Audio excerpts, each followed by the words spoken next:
The set decorators contributed to the scene, creating the papier-mâché towns which were in the scripts.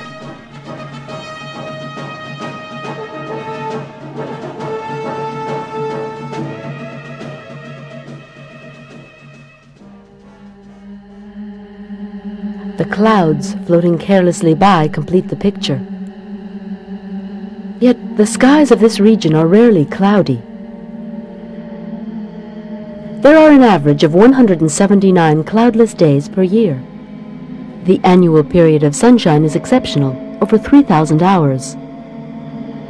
The harnessing of solar energy is expected to follow the film industry. Tourism, however, would prove difficult in such a dry region.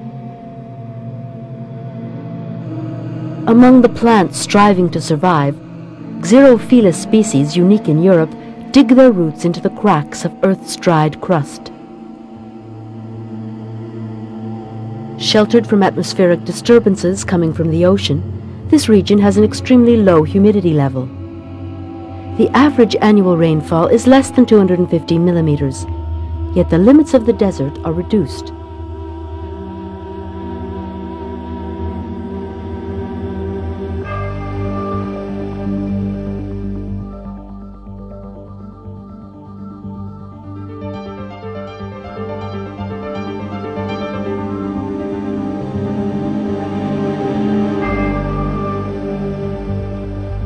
Thanks to its system of irrigation, Campo de Dallas, a few dozen kilometers away, has become the vegetable garden of Europe.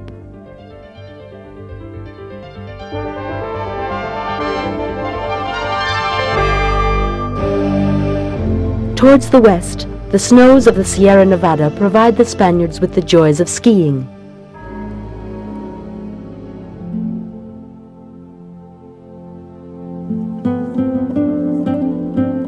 Far from the typical scenes of Andalusia, the image which Tabernas presents, although certainly not the friendliest, is perhaps the most striking. The Spanish writer Juan Goytisolo discovered this region one day and adopted it. My trip through the region of Almeria in September 1956 was in reality an initiatory, baptismal, spermatic journey. It was the confrontation with the world, a reality, a landscape whose barrenness, violence and ruggedness immediately attracted me.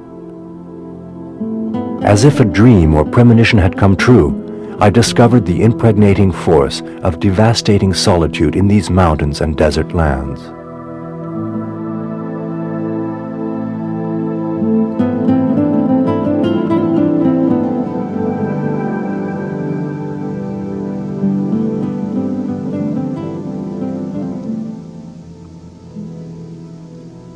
The same impression of solitude can be felt in this great, desolate space inhabited only by herds. Here in Hungary, it's called the puszta.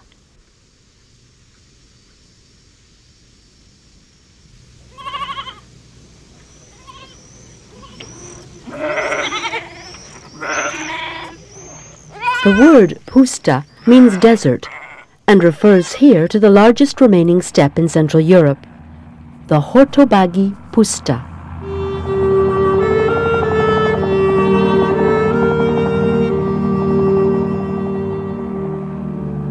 This 5,000-hectare area in the heart of Europe is a protected zone, a national park, and a UNESCO biosphere reservation.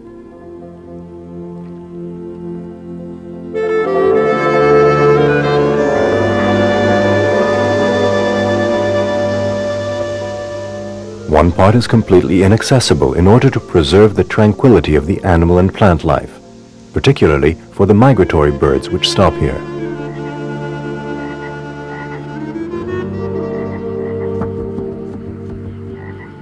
During the 17th century in this once vast area, the inhabitants began to solidify the quicksand by planting acacia trees.